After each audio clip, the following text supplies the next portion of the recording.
收伞里面只有这只有贴黑胶，好，那是属于顺收伞里面最轻巧的一只小雨伞。啊，我们把它打开看，里面有黑胶，一样是碳纤维跟玻璃纤维的，所以雨伞呢本身的话比较轻巧，好携带。那一样，我们这支的话抗紫外线99，因为它有贴黑胶，所以遮光是100%的贴遮光。然后顺收一样，这支是安全中放哦，它可以慢慢的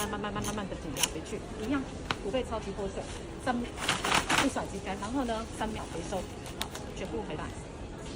很轻巧的一只伞，然后这样子携带出去又轻巧，所有顺收伞里面是最小的一只。